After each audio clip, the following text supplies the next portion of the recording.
Bismillahirrahmanirrahim. Assalamualaikum warahmatullahi wabarakatuh. Waalaikumsalam warahmatullahi wabarakatuh. Alhamdulillahirabbil alamin wassalatu wassalamu ala asyrofil anbiya'i wal mursalin wa ala alihi washabihi ajmain. Amma ba'du. Pertama-tama marilah kita panjatkan puji syukur kita kehadirat Allah Subhanahu wa taala yang telah memberikan nikmat sehat kepada kita semua sehingga kita dapat berkumpul pada siang hari ini di acara program disiplin positif di lingkungan sekolah. Baik Bapak Ibu yang saya hormati, saya akan membacakan susunan acara. Yang pertama adalah pembukaan, yang kedua menyanyikan lagu Indonesia Raya, yang ketiga doa, lalu sambutan kepala sekolah SDN Kedaung Kaliangke 01 pagi, paparan diseminasi budaya positif, tanya jawab, lalu penutup. Acara yang pertama, marilah kita buka acara ini dengan membaca lafaz basmalah bersama-sama. Bismillahirrahmanirrahim. Lanjut kita ke acara kedua, yaitu menyanyikan lagu Indonesia Raya yang akan dipimpin oleh Ibu Ribut Damayanti. Kepada Ibu Dama kami persilakan. Bapak Ibu dimohon untuk berdiri.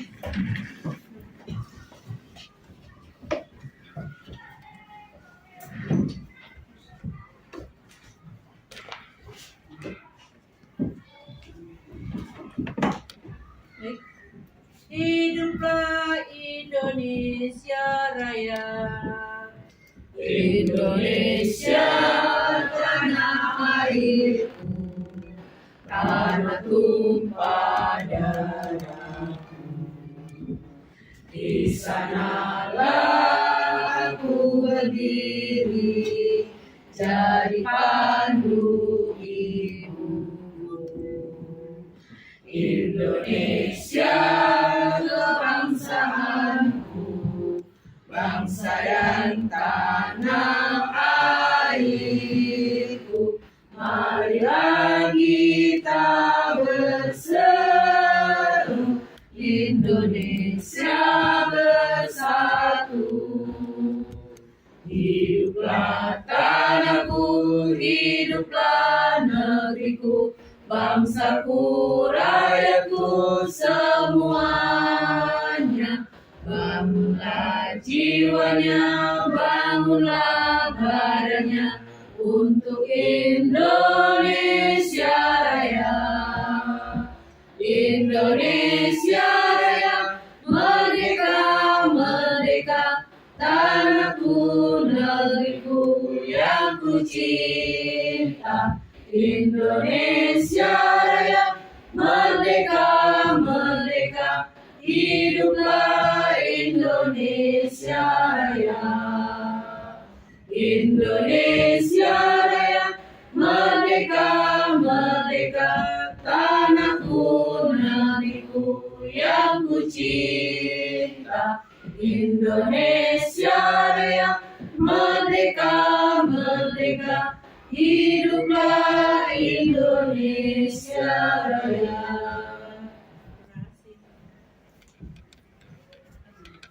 Terima kasih Bapak Ibu, silakan duduk kembali. Acara selanjutnya adalah pembacaan doa yang akan dipimpin oleh Bapak Muhammad Minan. Kepada Bapak Muhammad Minan kami persilakan.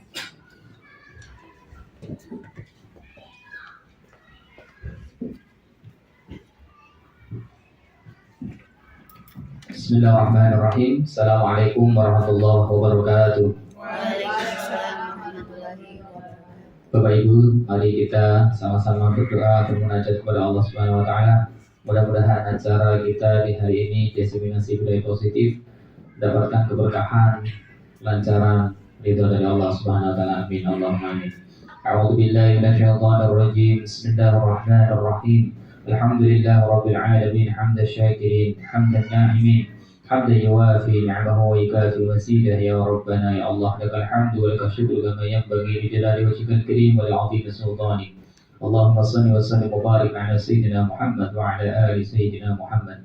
اللهم اجعل جمعنا هذا يا الله جمعا مرحوما وتفرقنا من بعده تفرقا معصوما ربنا لا تزغ قلوبنا بعد إذ هديتنا وهب لنا من لدنك رحمة إنك أنت الوهاب ربنا هب لنا من أزواجنا وذرياتنا قرة أعين واجعلنا للمتقين إماما ربنا آتنا في الدنيا حسنة وفي الآخرة حسنة وقنا عذاب النار صلى الله على سيدنا محمد وعلى آله وصحبه وسلم والحمد لله رب العالمين.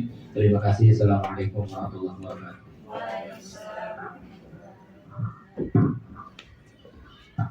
Acara selanjutnya adalah sambutan Kepala Sekolah SDN Kedaung Kaliangke 01 pagi kepada Ibu Sri Lestari MPD.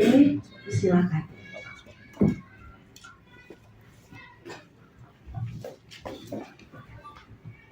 Terima kasih Bu Dina.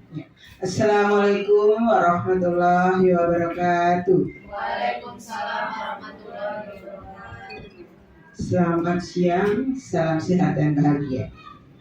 Yang saya hormati Bapak Ibu Pendidikan Tenaga Pendidikan SDN Kedaung Kaliangke 01 pagi. Yang saya hormati narasumber disiplin positif ya Ibu Resti Titiandari selaku CGB Angkatan 9 dan Bu Suherna juga CGB Angkatan 9 yang hari ini akan mengadakan diseminasi tentang disiplin positif. Puji syukur kehadirat Allah Subhanahu wa taala atas karunia, berkah dan nikmat kepada kita semuanya. Alhamdulillah di hari siang ini ada suatu disiplin positif ya yang akan kita mulainya, di mana Bapak Ibu, saya mengucapkan terima kasih kepada Bapak Ibu semuanya yang sudah hadir, bahwa hari ini kita akan bersama-sama untuk mendengarkan materi tentang disiplin positif, dan mudah-mudahan materi yang nanti akan diberikan oleh narasumber kita, calon guru penggerak ini bisa menjadi budaya positif di sekolah kita, terutama bagi anak-anak dan kita semuanya. Dengan budaya positif akan menstimulasi perkembangan dan kebutuhan anak-anak kita. Disiplin positif ini memang harus kita terapkan kepada anak-anak dengan berbagai cara dan strategi.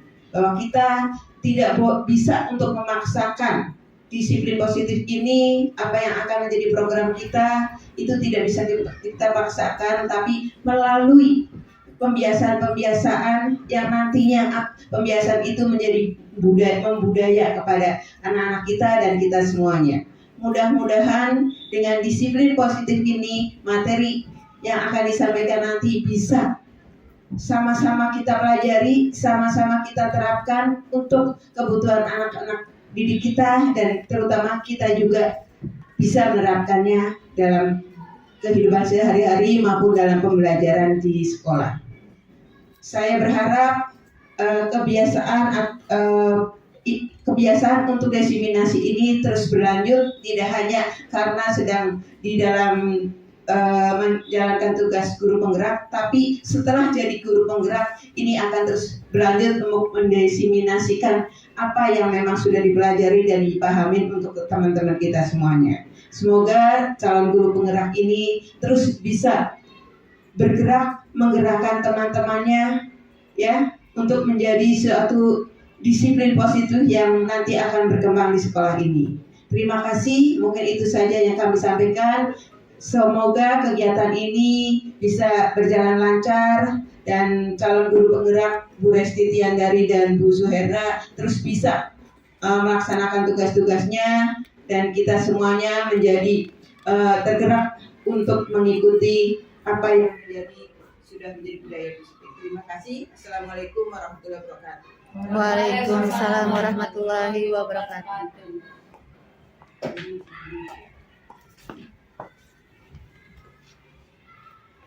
Cek. Terima kasih kepada Ibu Sri Lestari MPD yang telah memberikan sambutan dan dukungannya kepada CGP Angkatan 9. Baik, selanjutnya adalah paparan diseminasi budaya positif oleh Ibu Suherna dan Ibu Resti Titiandari. Kepada Ibu Suherna, kami persilakan. Baik, terima kasih Ibu Dina. Assalamualaikum warahmatullahi wabarakatuh. Waalaikumsalam warahmatullahi wabarakatuh. Yang saya hormati Ibu Kepala Sekolah SD Kedong Kaliangke 01 pagi, Ibu Sri Lestari RPD. Yang saya hormati Ibu, Bapak Guru, dan tenaga kependidikan SD Kedong Kaliangke 01 pagi. Saya perkenalkan saya dan Bu Resti Titiandari akan mendesimasikan tentang budaya positif yang akan kami terapkan di SD Kedong Kaliangke 01 pagi. Baik, adapun diseminasi kali ini yaitu yang pertama yang akan kami bahas yaitu tentang konsep inti budaya positif. Ada disiplin positif dan nilai-nilai kebajikan, kemudian teori motivasi, hukuman dan penghargaan, keyakinan kelas, kebutuhan dasar manusia dan dunia berkualitas, restitusi 5 dasar kontrol, dan restitusi segitiga restitusi. Adapun latar belakang budaya positif ini kita ambil dari filosofi pemikiran Ki Hajar Dewantara, yaitu di mana pendidikan merupakan tempat persemaian benih-benih kebudayaan dalam masyarakat. Pendidikan menuntun segala kodrat anak untuk mencapai keselamatan dan kebahagiaan setinggi-tingginya. Pendidikan mengembangkan potensi anak sesuai dengan kodrat alam dan kodrat zaman. Pengembangan karakter atau budi pekerti tidak dapat tercipta begitu saja. Harus melalui pembiasaan-pembiasaan baik di lingkungan sekolah, keluarga, maupun lingkungan sekitar. Sekarang ada pertanyaan. Ibu Bapak, apa sih yang dimaksud budaya positif itu? Ada yang bisa menjawab? Oh ya, silakan Wani. Terima kasih ya sudah diberikan kesempatan untuk menjawab apa itu budaya positif.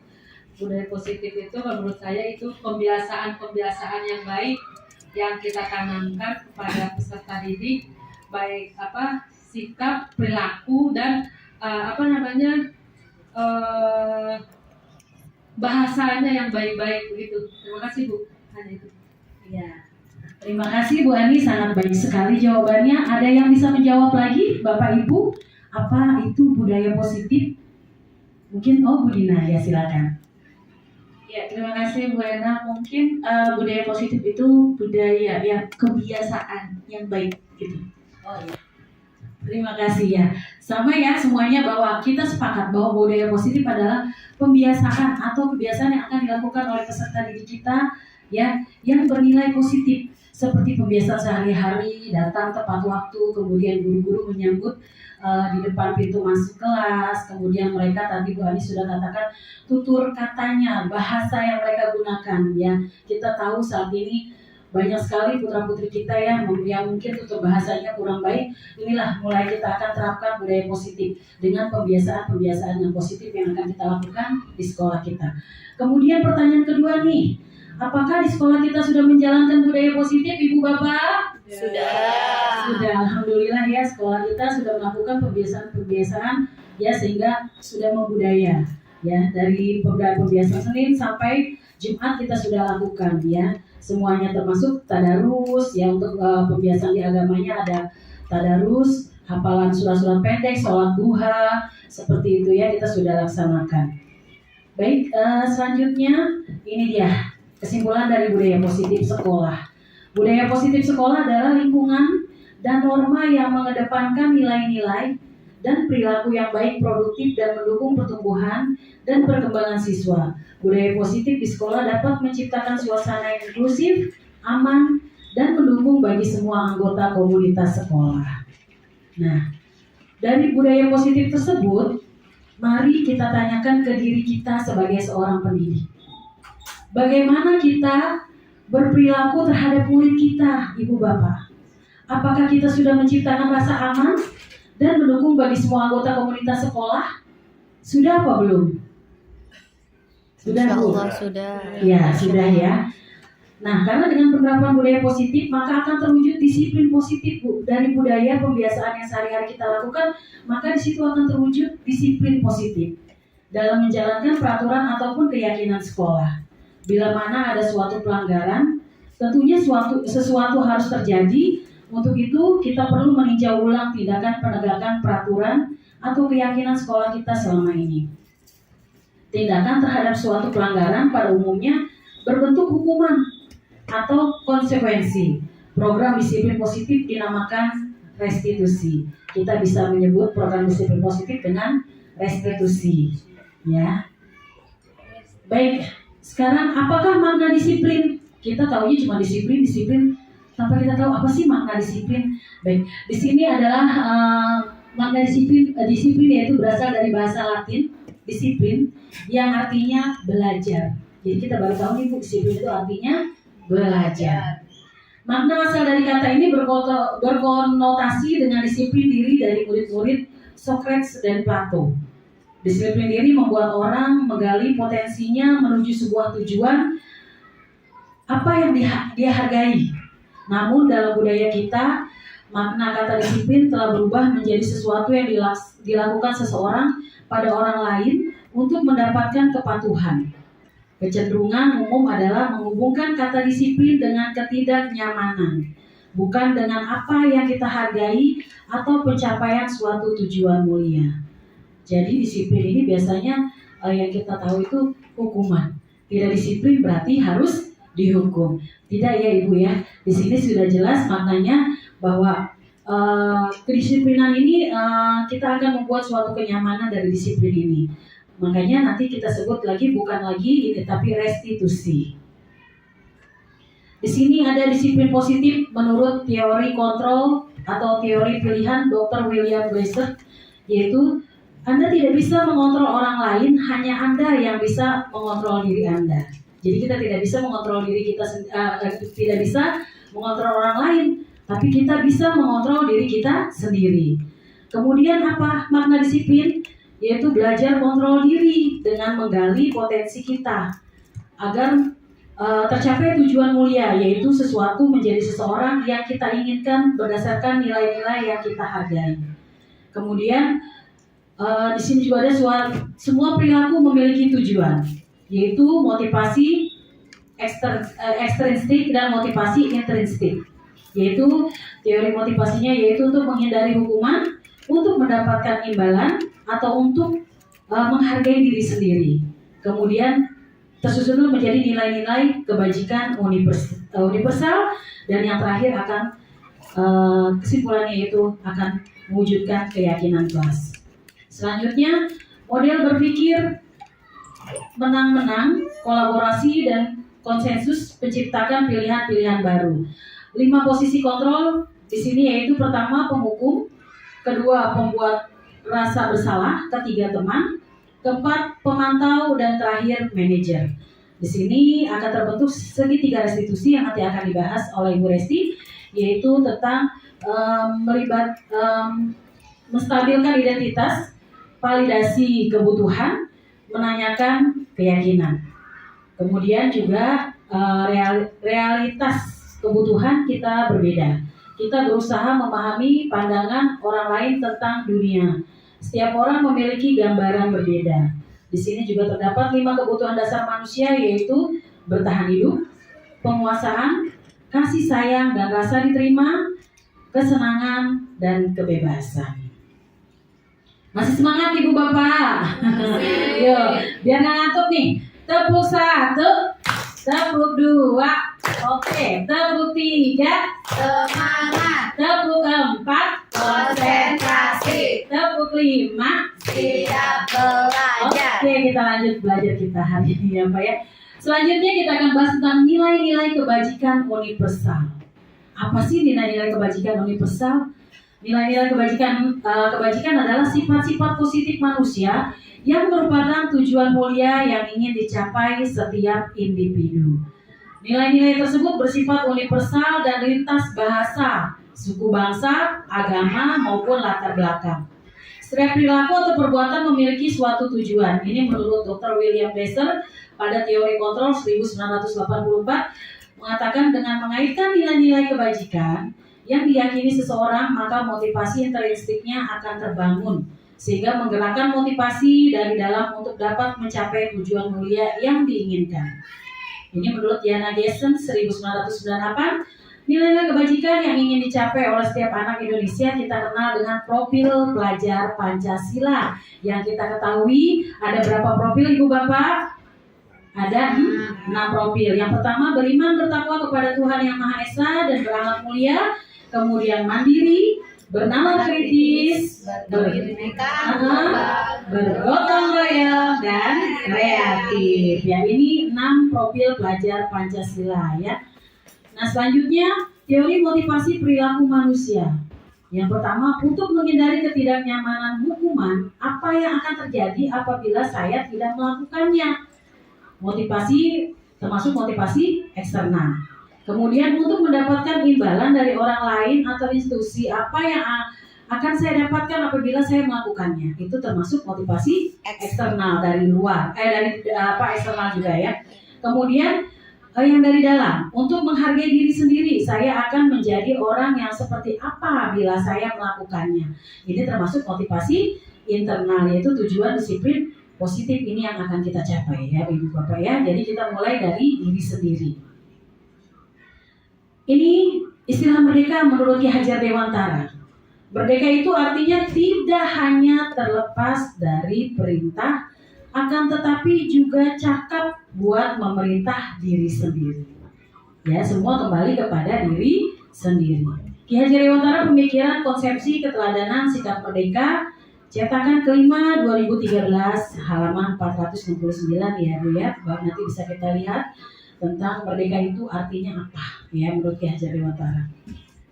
Baik, di sini tadi kita tentang disiplin, makna kita tadi tentang hukuman. Di sini ada dihukum oleh penghargaan Bu. Jadi hukuman disiplin itu kita bisa dihukum oleh penghargaan. Apa sih maksudnya? Bahwa penghargaan berlaku sama dengan hukuman. Dalam arti meminta atau membujuk seseorang melakukan sesuatu untuk memenuhi suatu tujuan tertentu dari orang yang meminta atau membujuk. Dorongannya eksternal dan akan ada faktor ketergantungan beberapa dampak dari pemberian penghargaan itu. Menurut Alpicon 1993 mengatakan bahwa pengaruh jangka pendek dan jangka panjang. Kemudian penghargaan menghukum, penghargaan mengurangi ketepatan, penghargaan tidak efektif, penghargaan merusak hubungan. Ya, ini dihukum oleh penghargaan. Kemudian dihukum oleh penghargaan lagi, masih lanjutannya yaitu penghargaan menurunkan kualitas, penghargaan mematikan kreativitas, penghargaan mengurangi motivasi intrinsik. Nah, pertanyaannya kali ini ya Bu ya, Ibu Bapak, tolong dijawab pertanyaan saya. Apakah hukuman dapat mendisiplinkan anak? Dapat atau tidak Ibu? Menurut Pak Anto apa Pak Anto? Tidak. Pak Anto jawab? Tidak. Tidak. Kenapa Pak Anto? Jawaban Pak Anto tidak. Hukuman apa dulu Bu? Bukan berupa fisik atau berupa... Nah itu dia, apakah hukuman yang diberikan oleh guru itu dapat mendisiplinkan anak? Ya ada macam-macam hukuman. Apa dia tidak mengerjakan tugas atau apa, terus Pak Anto memberikan hukuman. Sekarang pertanyaan saya, apakah hukuman yang diberikan Pak Anto kepada peserta didik itu termasuk mendisiplinkan anak atau tidak? Bisa iya, bisa tidak Bu. Kalau Bisa iya, bisa tidak. Tergantung hukumannya tergantung. Tergantung. Baik. Sifatnya mendidik ataukah berupa fisik gitu. Oh seperti itu. Baik, terima kasih Pak Anto. Kalau menurut yang lain apa nih Pak Rohmat, gimana nih? Hukuman dapat mendisiplinkan anak atau tidak? Kalau untuk hukuman sebenarnya lebih menyebabkan anak menjadi trauma. Oh Jadi kurang bisa untuk mendisiplinkan anak. Jadi jangka panjangnya lebih ke dalam anaknya lebih bahaya gitu. Oh jadi lebih nggak baik ya untuk mungkin untuk ininya ya. Jadi hukuman dapat mendisiplinkan anak, benar sekali Bapak Ibu. Hukuman itu belum tentu dapat mendisiplinkan anak. Yang ada biasanya anak dihukum itu bukannya istilahnya kapok dan tidak akan berbuat lagi, tetapi malah akan semakin bertambah. Mungkin ke iniannya ya, bukan kenakalan ya, kalau anak itu tidak ada anak yang nakal ya. Mungkin keingintahuan mereka itu makin bertambah gitu ya kalau kita dengan hukuman. Makanya nanti kita akan rubah nih budaya kita yang tadinya dengan hukuman kita anggap dapat mendisiplinkan anak, nanti akan berubah Ibu ya, nanti akan penjelasan berikutnya ya. Sekarang pertanyaan kedua, memberi penghargaan dapat meningkatkan motivasi belajar anak. Benar apa salah nih? Misalnya nih, bagi rapot. Nah, yang kita tahu selama ini ya, nilainya 10 besar atau 3 sampai 1 sampai 3 kita berikan hadiah. Ya, untuk tujuan kita untuk memotivasi. Benar atau tidak ya Ibu ya? Dengan cara memberikan penghargaan dapat meningkatkan motivasi belajar anak. Benar atau tidak? Ayo Bu Nunung, coba pendapatnya. Menurut saya sih tidak, hanya cuma semata-mata pengen di apa tuh tadi Mendapat hadiah, motivasi aja, hadiahnya aja maunya gitu. Oh iya. Ada lagi pendapatnya Bu Ani, gimana Bu Ani? Kira-kira memberi penghargaan dapat meningkatkan motivasi belajar anak nggak sih? Gitu. Dengan kita memberikan penghargaan. Iya. Saya sih bisa Oh. jadi semangat kayaknya. Oh, biar semangat ya. Oke. Baik Ibu Bapak. Di sini memberi penghargaan dapat meningkatkan motivasi belajar anak. Nanti kita akan bahas di restitusi tiga restitusi ya, Bu Resti ya. Baik, nanti Bu Resti yang nanti akan selanjutnya tentang penghargaan atau itu. Baik, memberi penghargaan dapat meningkatkan motivasi belajar anak. Itu menurut saya memang kurang. Karena apa? Nanti anak belajar karena mengharapkan sesuatu dari bapak ibu gurunya. Kalau saya ranking 1, 2, 3 pasti saya akan dapat hadiah. Jadi motivasi belajar mereka lagi itu bukan lagi untuk tujuan agar tercapainya materi yang dia ketahui atau penguasaan materi, tapi semata-mata hanya untuk mengharapkan hadiah yang akan dia terima oleh bapak ibu gurunya. Jadi menurut saya, memberi penghargaan tidak bisa meningkatkan motivasi belajar anak. Jangan ya Ibu Bapak, jangan dibiasakan seperti itu ya.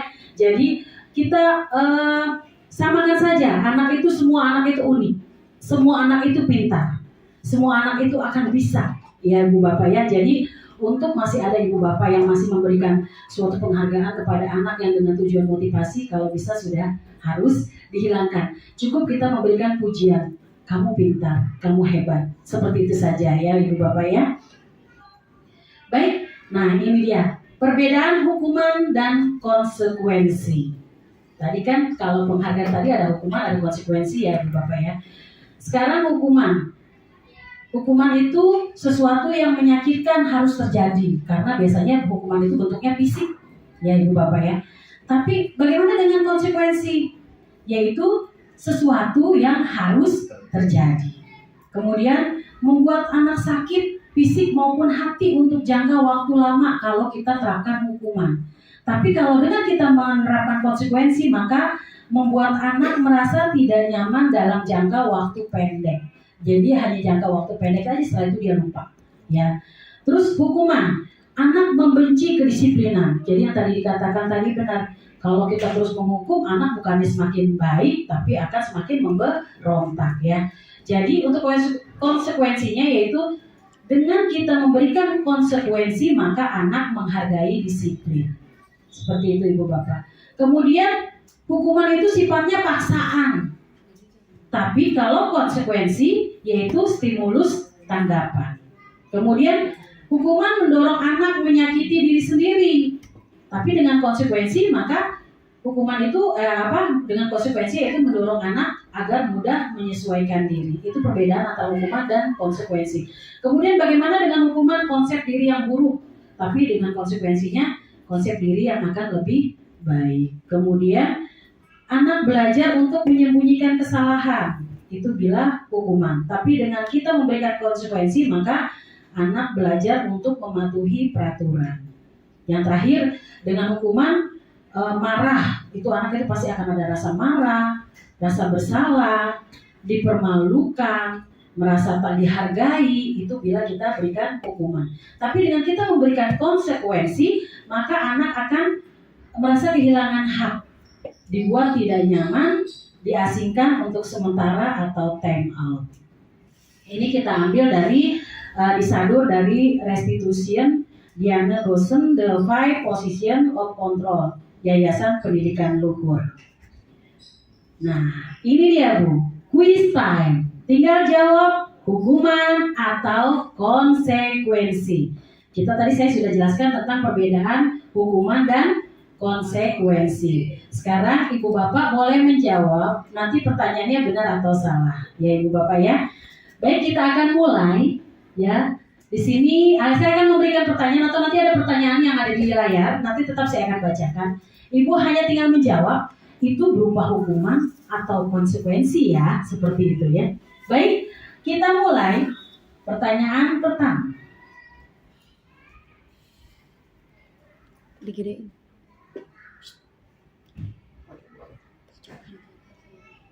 Bukan.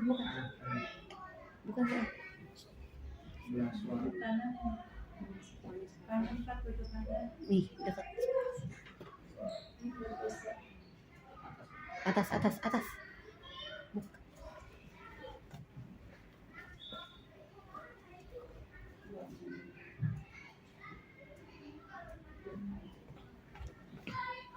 Baik, pertanyaan pertama. Mencatat 100 kali di dalam buku kalimat. Saya tidak akan terlambat lagi karena terlambat ke sekolah. Apakah itu berupa hukuman atau konsekuensi, Ibu Bapak?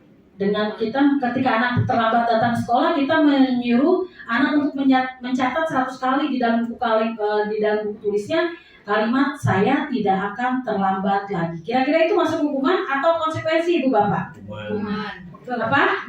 Hukuman. Baik, kita jawab ya. Benar tidak itu jawabannya hukuman ya? Baik, kita lihat hukuman.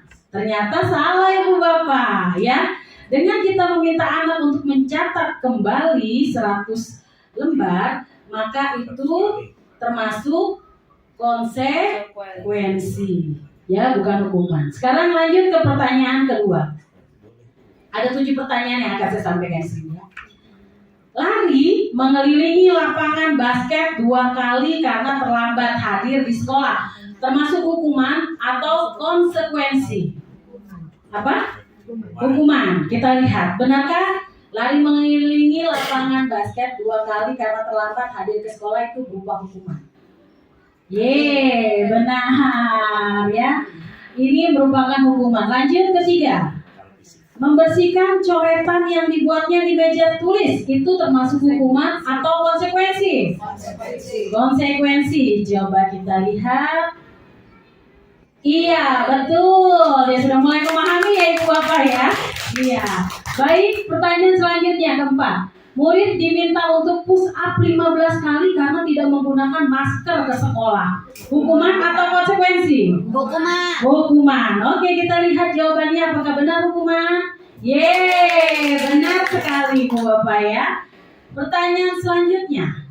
Menggantikan kertas tugas teman yang telah dicoret-coret. Hukuman atau konsekuensi? Konsekuensi. Coba kita lihat jawabannya apakah benar konsekuensi. Benar sekali Ibu Bapak. Pertanyaan keenam, berjemur di lapangan basket pukul 12 siang karena mengobrol dengan teman. Kira-kira masuk hukuman apa konsekuensi Ibu Bapak? Hukuman. Baik, kita lihat apakah benar hukuman. Benar sekali ya. Ini termasuk hukuman. Selanjutnya terakhir. Murid diminta bertelanjang kaki sepanjang hari karena tidak menggunakan sepatu warna hitam sesuai peraturan sekolah. Ini kira-kira masuk hukuman atau konsekuensi ya Ibu Bapak? Ayo, ada 2 nih, ada yang konsekuensi, ada yang hukuman. Yang mana dulu, hukuman atau konsekuensi? Hukuman. Kita coba hukuman. Benar ya. Terima kasih Bu Bapak. Ini tadi adalah kita lanjut ke diseminasi kita kembali. Nah, tadi kan kita ada yang bilang hukuman konsekuensi. Sekarang kita ke apa itu restitusi? Ya, tadi kita ambil kesimpulan dari hukuman dan konsekuensi tadi. Restitusi adalah proses menciptakan kondisi bagi murid untuk memperbaiki kesalahan mereka sehingga mereka bisa kembali pada kelompok mereka dengan karakter yang lebih kuat. Restitusi juga merupakan proses kolaboratif yang mengajarkan murid untuk mencari solusi untuk masalah mereka dan membantu murid berpikir tentang orang seperti apa yang mereka ingin menjadi tujuan mulia dan bagaimana mereka harus memperlakukan orang lain. Gosen 2004. Jadi inilah yang tadi kita perbedaan antara hukuman dan konsekuensi. Ya, kita ambil kesimpulan bahwa itu konsekuensi yang kita lakukan berupa restitusi. Ya, jadi kita bukan lagi menghukum anak dengan anak merasa bersalah, anak merasa disakiti, anak merasa kesel sama gurunya, tetapi dengan kita menerapkan restitusi dengan konsekuensi, maka anak akan merasa mereka itu saya harus memperbaiki kesalahan saya. Ya, jadi mereka juga akan membentuk karakter yang lebih baik lagi. Jadi tidak seperti hukuman yang tadi Bapak Ibu. Hukuman malah anak bukannya akan membentuk karakter, tapi malah akan merusak karakter mereka bila kita gunakan hukuman. Tapi dengan kita gunakan konsekuensi, dengan berpatokan restitusi ini, maka mereka akan membentuk karakter mereka akan lebih baik lagi, seperti itu. Lanjut, ini dia ada 9 ciri-ciri restitusi. Yang pertama, bukan untuk menebus kesalahan, namun untuk belajar dari kesalahan. Jadi seperti itu ya Bu ya, beda dengan hukuman tadi ya. Jadi ciri-cirinya pertama bukan untuk menebus kesalahan, namun untuk belajar dari kesalahan. Yang kedua, memperbaiki hubungan antara murid dan guru. Selanjutnya, tawaran bukan paksaan. Jadi kita tidak, kalau hukuman itu bentuknya paksaan Ibu Bapak, tapi dengan restitusi ini kita dalam bentuk tawaran dengan tujuan anak dapat berperilaku lebih baik lagi. Keempat, restitusi menuntun untuk melihat ke dalam diri si murid itu ya Ibu Bapak ya. Kemudian kelima, restitusi mencari kebutuhan dasar yang mendasari tindakan. Keenam, restitusi diri adalah cara yang paling baik. Ketujuh, restitusi fokus pada karakter bukan tindakan. Ya, tadi digarisbawahi ya bahwa restitusi ini fokus pada pembentukan karakter bukan tindakan. Tidak seperti hukuman, kalau hukuman lebih ke tindakan. Kedelapan, restitusi fokus pada solusi. Ya, jadi dengan kita pernah restitusi, maka solusi yang akan kita dapat untuk memecahkan permasalahan yang sedang dihadapi oleh murid kita. Kesembilan, restitusi mengembalikan murid yang berbuat salah pada kelompoknya. Jadi dia akan kembali disiplin lagi, yang tadinya dia sudah banyak melanggar peraturan sekolah, tidak disiplin, maka dia akan kembali menjadi dirinya kembali, menjadi disiplin kembali di sekolah. Baik, ini dia identitas hukuman, kita sebut identitas yang gagal. Sedangkan dengan penerapan disiplin atau konsekuensi restitusi, maka identitas ini sukses. Kita lihat identitas gagal atau pemberian hukuman untuk murid kita, yaitu lihat, suatu yang menyakitkan harus terjadi. Konsekuensinya sesuatu harus terjadi, tapi kalau dengan restitusi, maka restitusi merupakan pilihannya, seperti itu. Kemudian tidak nyaman untuk murid anak untuk jangka waktu panjang. Konsekuensinya tidak nyaman untuk murid anak untuk jangka waktu pendek. Dengan restitusi menguatkan untuk murid anak dalam jangka waktu panjang. Selanjutnya udah itu aja contohnya ya Bapak-Bapak ya. Jadi kalau hukuman lebih negatif hasilnya, konsekuensi netral, biasa-biasa aja. Tapi dengan kita penerapan restitusi, maka hasilnya akan positif. Seperti itu Ibu Bapak ya, contohnya ada di depan, bisa Ibu Bapak lihat, bisa membandingkan apa sih hukuman itu yang akan terjadi pada murid kita, bagaimana dengan konsekuensi yang kita terapkan kepada murid kita, atau restitusi yang kita akan ambil. Kira-kira Ibu Bapak mana nih akan mau ambil nih mulai hari ini dan seterusnya. Budaya positif apa? Apakah hukuman, konsekuensi, atau restitusi? Apa? Restitusi ya, Bu Res. Restitusi ya. Baik, mengapa tidak peraturan saja? Mengapa harus keyakinan kelas? Nah, ini Bu Bapak, selama ini kita salah pilih konsepsi bahwa kita bikin peraturan kelas, ya. Tapi kita akan rubah menjadi keyakinan kelas dulu. Setelah keyakinan kelas, barulah kita buat menjadi peraturan kelas. Jadi kita tidak harus membuat peraturan oleh guru sendiri baru tanya ke anak-anak, bagaimana anak peraturan kelas akan Ibu buat seperti A, B, C, D. Gimana, setuju? Setuju. Tidak. Tapi dengan keyakinan kelas kita melibatkan seluruh siswa untuk menentukan apa saja sih disiplin yang akan kita terapkan di kelas, maka kita harus membuat keyakinan kelas. Mengapa kita memiliki peraturan harus menggunakan helm bila mengendarai kendaraan roda 2? Kira-kira itu apa ya Bu ya? Kenapa itu? Ya. Terus mengapa kita memiliki peraturan 3M menggunakan masker, mencuci tangan dan menjaga jarak 1,5 meter? Mengapa kita memiliki peraturan harus datang tepat waktu pada saat mengikuti pelatihan? Nah, ini dia Bu, antara peraturan dengan keyakinan kelas. Tadi itu hanya contoh.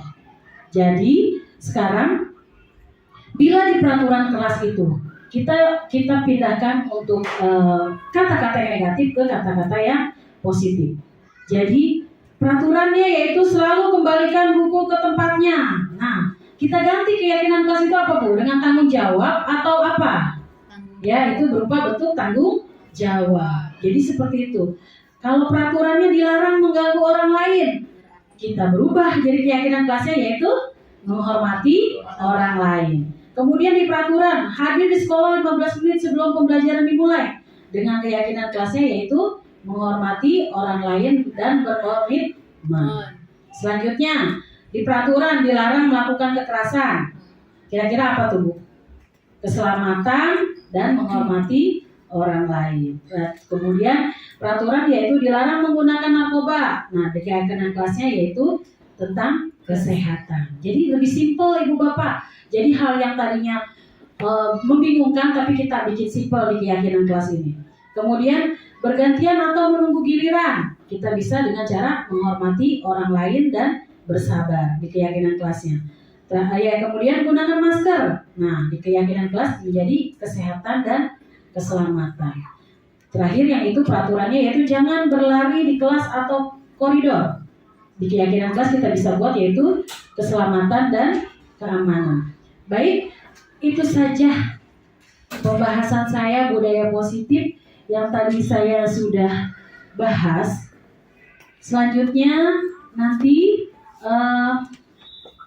Bu Resti akan menyampaikan tentang kebutuhan 5 dasar manusia, kemudian restitusi 5 kontrol, restitusi dengan 5 kontrol, kemudian segitiga restitusi. Kepada Bu Resti Titiandari, saya persilahkan.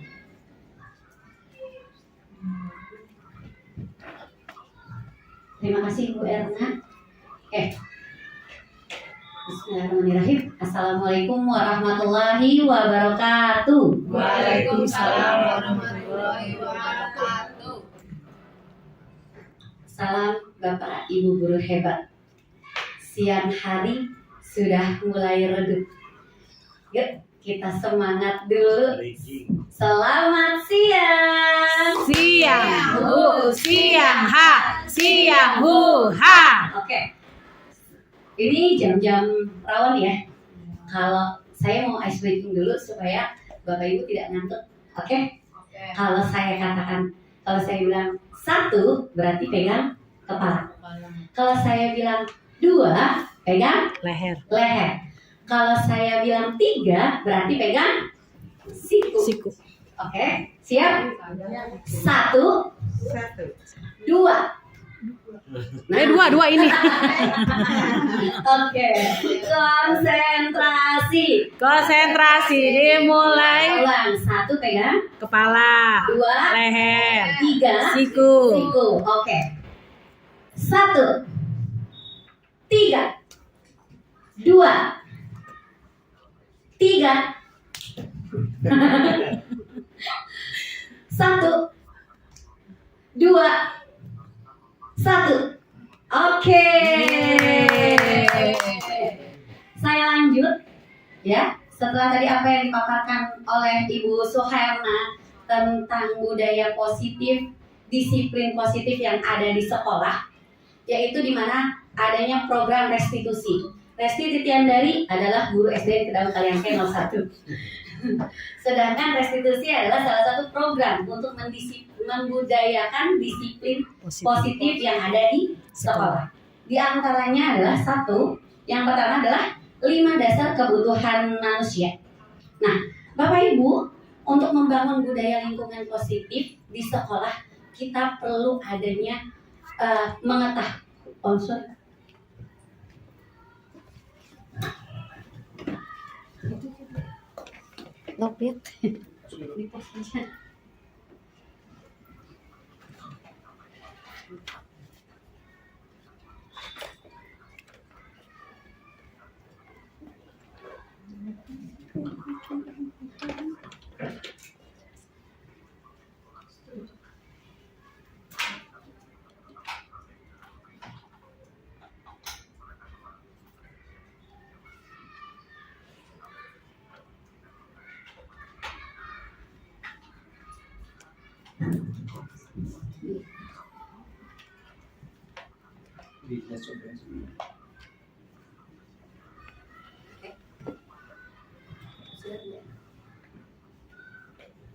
Oke, kita lanjut ya. Kalau tadi restitusi ya adalah bagaimana cara kita menggiring anak yang tadinya gagal menjadi anak yang sukses. Dalam arti gagal di sini melakukan pelanggaran atas peraturan yang ada. Namun kita perlu mengetahui di balik mereka melakukan pelanggaran atau peraturan yang ada, bahwa apakah 5 dasar kebutuhan manusia tersebut sudah dipenuhi. Menurut William Glasser mengatakan seluruh tindakan yang dilakukan oleh manusia memiliki tujuan tertentu atau ingin memenuhi kebutuhannya. Contoh 5 dasar kebutuhan manusia yang harus kita penuhi. Yang pertama yaitu bertahan hidup, di mana seorang anak, bahkan kita sebagai manusia, harus memenuhi yang namanya papan, sandang, pangan, kesehatan. Bagaimana anak itu bisa ke sekolah, bisa belajar dengan baik kalau kesehatannya tidak optimal? Bagaimana dia bisa belajar dengan baik jikalau pakaian yang dia pakai tidak layak? Yang kedua adalah merasa diterima, kasih sayang, ya. Dan hal ini dia dapatkan dari siapa? Dari teman, dari keluarga. Jika ada anak yang merasa, aduh ini anak cari perhatian, mungkin anak tersebut ya kebutuhan akan diterimanya belum terpenuhi. Yang ketiga adalah kebebasan. Bagaimana seorang murid, seorang anak diberikan kesempatan atau kebebasan, dalam hal ini bukan kebebasan yang seluas-luasnya, namun kebebasan disertai dengan tanggung jawab atas pilihannya. Kemudian yang keempat, di kebebasan ini dalam kurikulum Merdeka kita sudah menerapkan yang namanya pembelajaran berdiferensiasi. Salah satu bentuk untuk memenuhi kebutuhan 5 dasar kebutuhan manusia yaitu kebebasan. Kemudian yang keempat, kesenangan. Bapak Ibu, tidak perlu kita sungkan, tidak perlu kita ragu dalam menciptakan pembelajaran yang menyenangkan. Dengan kebutuhan kesenangan terpenuhi anak-anak, maka kegiatan pembelajaran bisa optimal. Yang kelima, penguasaan, ya, di mana anak-anak merasa berkompeten. Di dalam penguasaan adanya harga diri seorang anak, ingin merasa dirinya dihargai, diakuin bahwa dirinya berkompeten. Nah, ibaratnya kita itu petani, anak-anak kita itu bibitnya. Jikalau kita memiliki bibit, kita tanam, kita beri pupuk, cahaya matahari yang cukup, nutrisi yang cukup, maka tanaman itu akan tumbuh dengan subur dan baik, sama seperti anak. Ketika 5 dasar kebutuhan manusianya terpenuhi, maka anak itu juga akan tumbuh dengan baik, menjadi anak yang bahagia. anak yang memiliki rasa percaya diri. Sebaliknya, jika anak kelima dasar kebutuhan manusia ini pada anak tidak terpenuhi, maka jangan salahkan jika dia akan mengulangi emosi yang negatif, kemudian dia merasa sedih, bosan, kecewa. Akibatnya dia dapat melakukan perbuatan yang melanggar nilai-nilai kebajikan atau peraturan. Itu Bapak Ibu Guru. Oke, untuk lebih memahaminya, saya mengajak kita menebak 5 dasar kebutuhan murid. Ya, sama tadi seperti tadi kuis 1 menebak hukuman atau konsekuensi. Nah, di kuis kedua kita menebak apa sih yang harus dipenuhi, kebutuhan apa yang belum terpenuhi. Kita lihat soalnya, yaitu Bimo seorang anak TKB selalu berlari kelas menuju jalan raya di depan sekolah yang ramai dengan kendaraan. Aku senang main kejar-kejaran dengan ibu guru, seru. Kira-kira kebutuhan apa yang ingin Bimo penuhi? Aku senang main kejar-kejaran dengan ibu guru, seru. Kira-kira apa Bapak Ibu Guru? Kesenangan. Kita lihat kesenangan. Betul. Oke. Next berikutnya. Ibu kejar aku karena ibu guru sayang aku. Cinta dan kasih sayang. Betul. Oke, alhamdulillah Bunda sudah mulai paham ya. Aku hebat kan bisa bikin ibu guru kejar aku? Iya, apa? Penguasaan. Yeay. Next, aku bosan belajar mewarnai terus di dalam kelas. Kebebasan. Apa itu? Kebebasan. Kebebasan. Yeay, benar. Oke, alhamdulillah.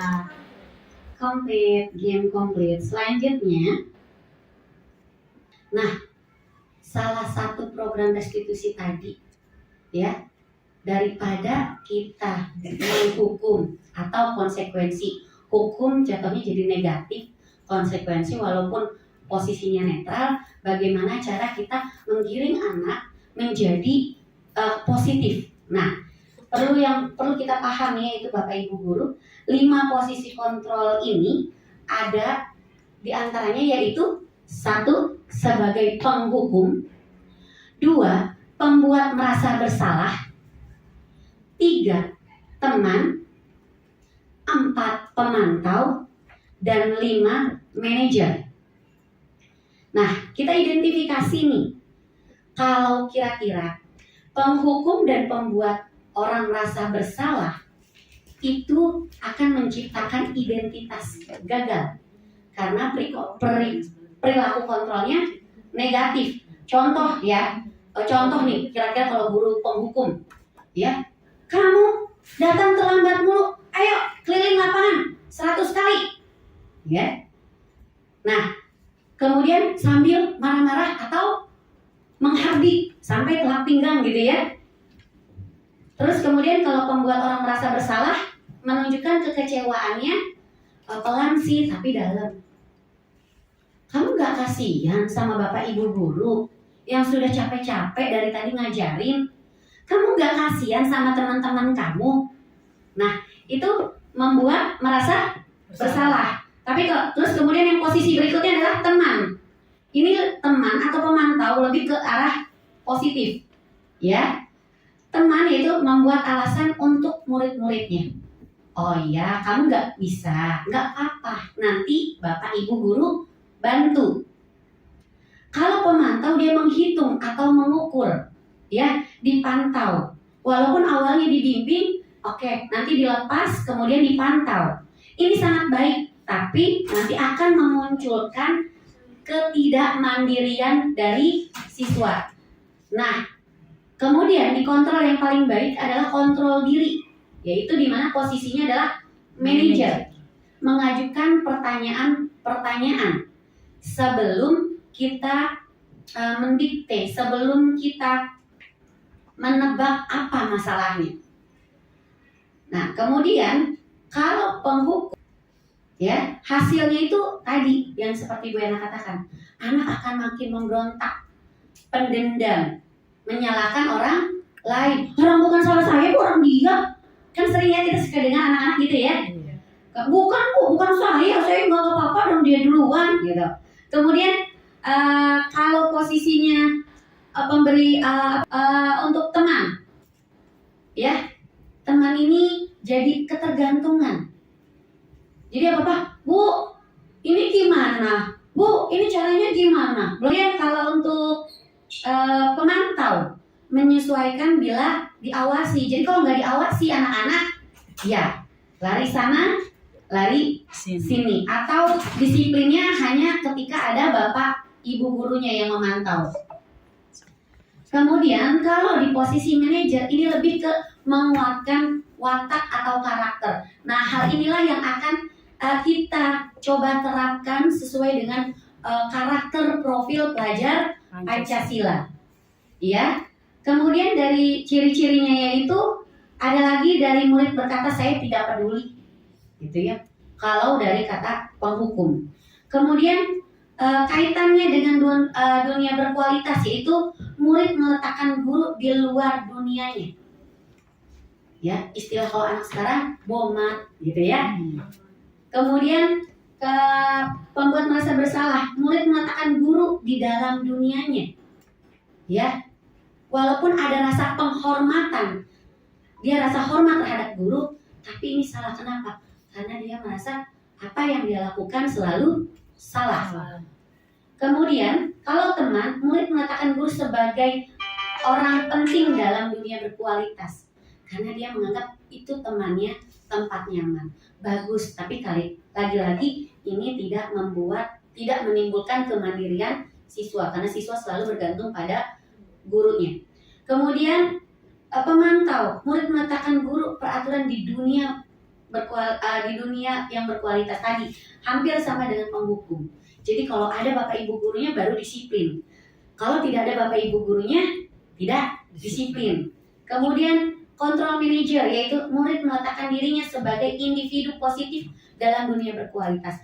Di kontrol manager inilah yang akan kita gali, yang akan kita coba terapkan ya Bapak Ibu, karena di posisi manajer inilah bagaimana cara kita meningkatkan motivasi intrinsik dari siswa.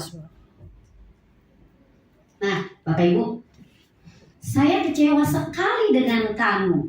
Kata-kata itu keluar dari posisi kontrol guru apakah ya? Pembuat merasa bersalah. Masya Allah Bu Dina. Tepuk tangan Bu Dina.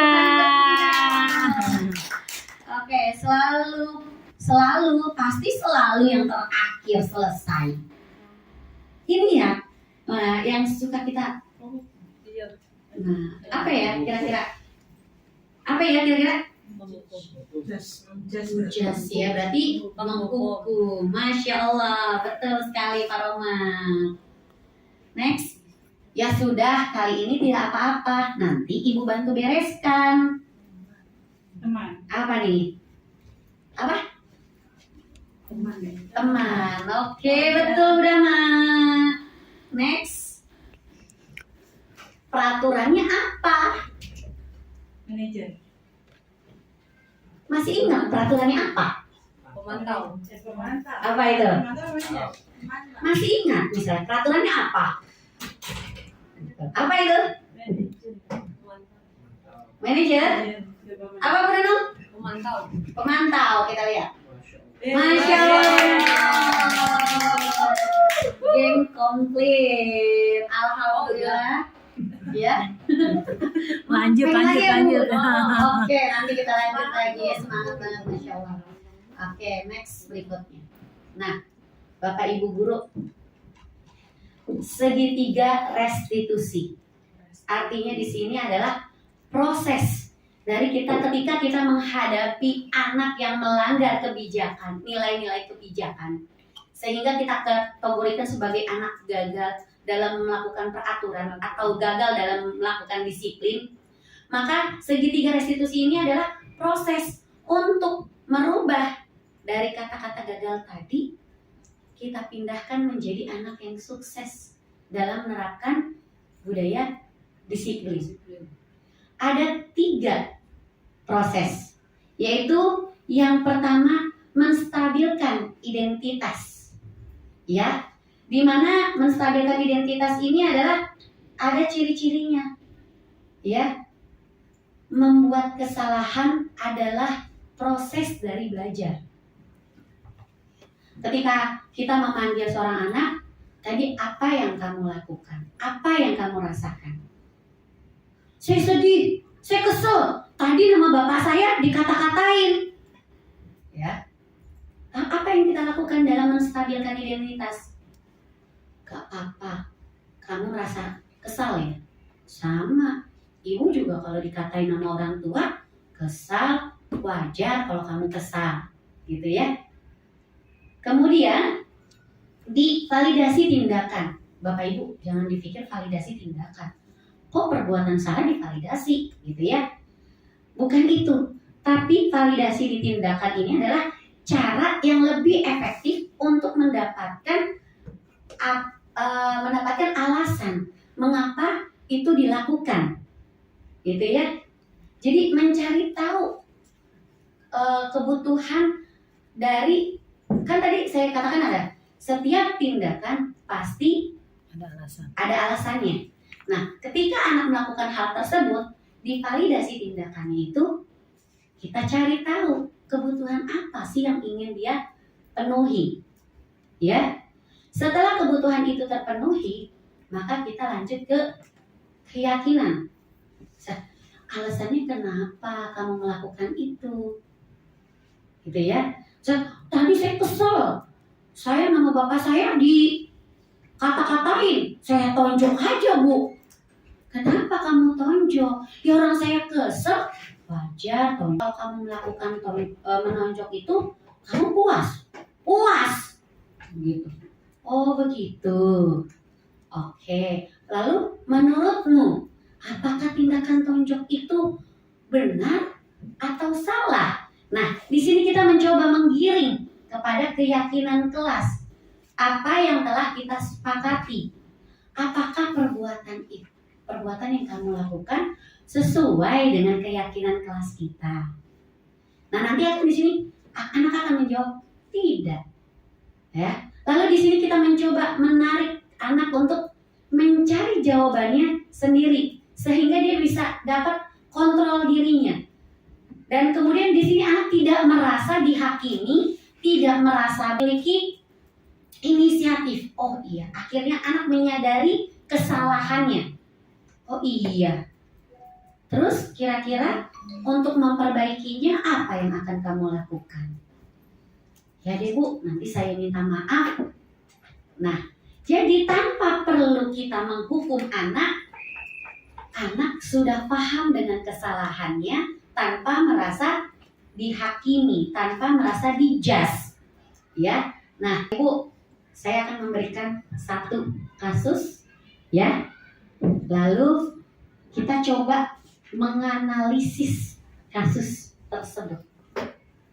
Ya. Ini ada kasus Anto dan Dino yang sedang bermain di lapangan basket dan tiba-tiba terlibat dalam suatu pertengkaran adu mulut. Dino pun menjadi emosi dan mengadakan kontak fisik, menarik kemeja Anto dengan kasar sampai 3 kakinya terlepas. Pada saat itu guru piket langsung melerai mereka dan membawa mereka ke ruang kepala sekolah. Ibu Suti selaku kepala sekolah berupaya menenangkan keduanya, terutama Dino. Dino, sepertinya kamu saat ini sedang marah sekali. Mendengar itu, Dino pun mengalir bercerita tentang kekesalan hatinya. Ibu Suti pun melanjutkan bahwa membuat kesalahan adalah hal yang manusiawi dan bahwa mempertahankan diri adalah hal yang penting. Namun meminta Dino memikirkan cara lain yang mungkin lebih efektif karena saat ini Dino berada di ruang kepala sekolah. Ibu Suti melanjutkan bertanya tentang keyakinan sekolah yang disepakati, serta apakah Dino bersedia memperbaiki kesalahan yang telah dilakukan terhadap Anto. Dino pun akhirnya perlahan mengangguk, kemudian Ibu Suti baliknya bertanya kepada Anto hal apa yang dilakukan Dino untuk memperbaiki masalahnya. Anto menjawab, saya perlu kancing saya diperbaiki Bu. ibu saya akan sangat marah kalau melihat kancing baju saya sampai copot 3 kancing begini. Lalu Ibu Suti pun kembali bertanya kepada Dino, apa yang akan Dino lakukan untuk mengganti 3 kancing Anto yang terlepas? Dino berpikir sejenak, namun menjawab, nggak tahu Bu, saya lem kembali kali ya Bu. Ibu Suti berpikir sejenak, kalau dilem akan mudah terlepas kembali Dino. Bagaimana kalau kamu menjahit saja? Bersediakah kamu menjahit? Mana saya tahu caranya menjahit. Lalu Ibu Suti meneruskan, apakah kamu bersedia belajar menjahit? Dino tertegun sejenak, lalu menjawab, yang ngajarin siapa Bu? Dengan cepat Ibu Suti menjawab, Pak Irfan, guru tata busana. Akhirnya Dino mengangguk tanda menyetujui, dan sepanjang siang itu Dino belajar menjahit dan memperbaiki kemeja Anto. Dino dan Anto pada jam pulang sekolah mereka sudah bercengkrama kembali dan bersenda gurau. Nah, Bapak Ibu, saya ingin mengajak, yuk coba kita menganalisis, ya, dari mulai menstabilkan identitas, ya, terlihat dari apa sih, dari kata-kata yang mana menstabilkan identitas yang dilakukan oleh Ibu Suti, ya. Bapak Ibu boleh menulisnya, terlihat di bagian mana, ya, yang menstabilkan identitas. Nanti jawabannya boleh ditempel di papan ya.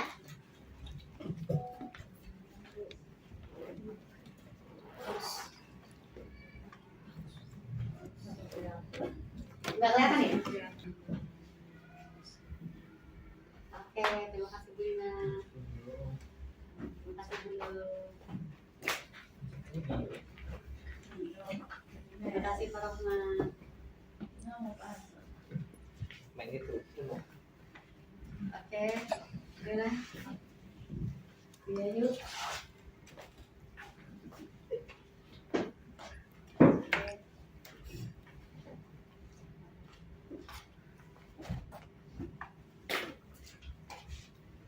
Ayo, udah dong. Siap, tadi.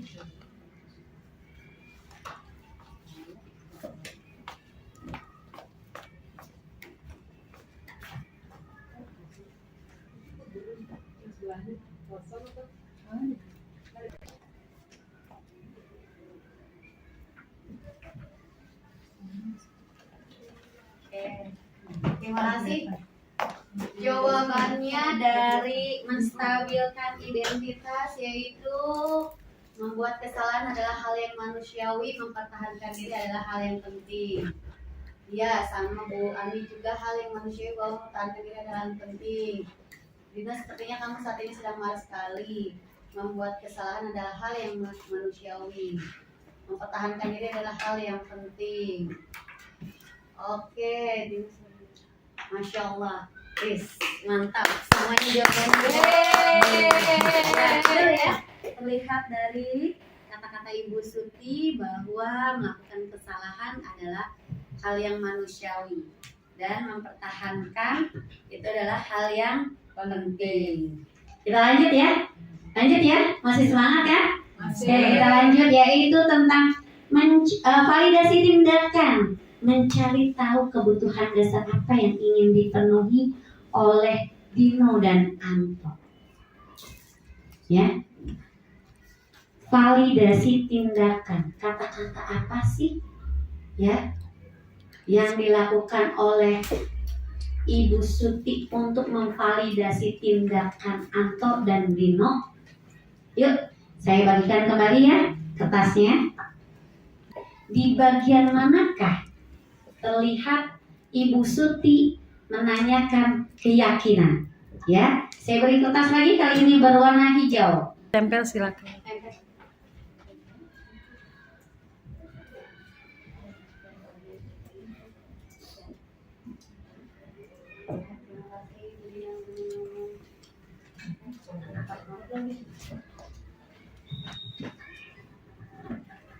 Oke.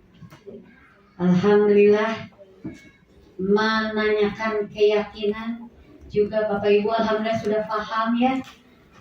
Apakah kamu bersedia belajar menjahit? Betul semua Bapak Ibu. Ya, semoga dari kegiatan ini kita bisa langsung aplikasikan ya. Walaupun memang ternyata menerapkan 3 restitusi ini membutuhkan waktu dan kesabaran. Tapi membuat anak merasa tidak bersalah, membuat anak merasa tidak dihakimi, membuat anak merasa nyaman, itu jauh lebih penting.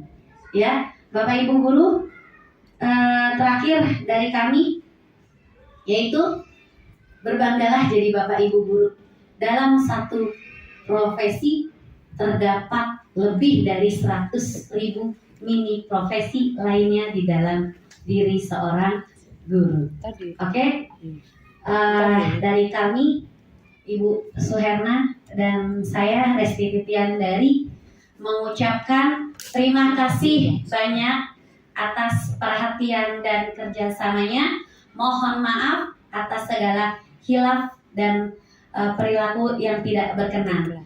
Akhir kata kami ucapkan wassalamualaikum warahmatullahi wabarakatuh.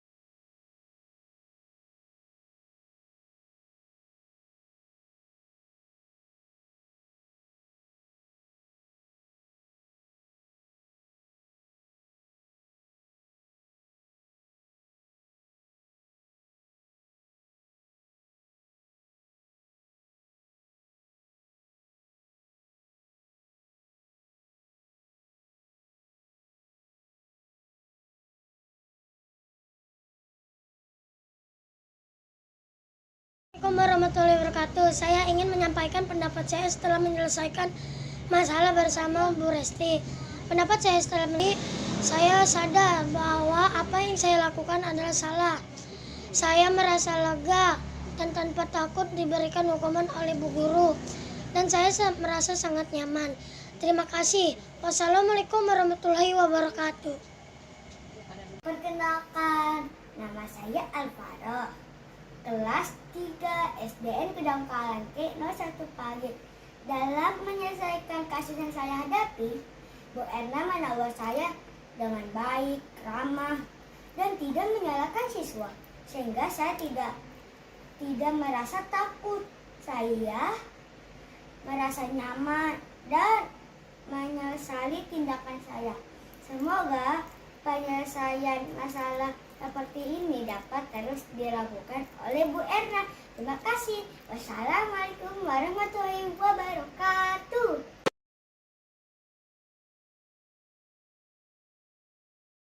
Assalamualaikum warahmatullahi wabarakatuh. Terima kasih sudah beri kesempatan untuk memberikan refleksi ya tentang diseminasi budaya positif oleh Bu Resti Titiandari dan Bu Suherna. Budaya positif yang disampaikan melalui diseminasi ini luar biasa keren, penampilannya cukup bagus dan materinya atau kontennya juga cukup luas. Dengan mendengarkan paparan yang tadi disampaikan, saya merasa lebih untuk mendapatkan pengetahuannya bagaimana menerapkan budaya positif di sekolah, di mana kita perlu memberikan kontrol untuk siswa, untuk apa yang kita menghukum, bagaimana kita memberikan merasa supaya anak bisa mengontrol dirinya, merasa kesalahannya atau apa, itu ya memang harus kita terapkan di anak-anak ini. Mudah-mudahan apa yang disampaikan oleh Bu Resti tadi dan Bu Suherna bisa membawa kebaikan bagi teman-teman semuanya dan anak-anak didik kita, sehingga Bapak Ibu tidak bisa memberikan hukuman semata-mata, tapi kita harus bisa mengontrol diri kita bagaimana membudayakan supaya budaya positif itu ke arah positif itu lebih baik. Mungkin itu aja yang perlu saya sampaikan. Terima kasih. Semoga terus kita semuanya bisa menerapkan budaya positif di sekolah ini. Khususnya SDN Kedawung Kalangke 01 Pagi. Terima kasih. Wassalamualaikum warahmatullahi wabarakatuh. Assalamualaikum warahmatullahi wabarakatuh. Alhamdulillah, kesan yang saya dapat dari hasil diseminasi budaya positif dari CGP di SDN Kedawung Kalangke 01 Pagi ini memberikan manfaat ilmu yang luar biasa, terutama bagi saya, karena saya jadi tahu apa itu bedanya antara hukuman dengan sanksi atau konsekuensi. Mudah-mudahan ilmu yang tadi didapat bisa kita terapkan dalam kegiatan kita sehari-hari di sekolah dan bisa memberikan manfaat yang luar biasa bagi peserta didik kita. Terima kasih, itu aja yang bisa saya sampaikan. Wassalamualaikum warahmatullahi wabarakatuh.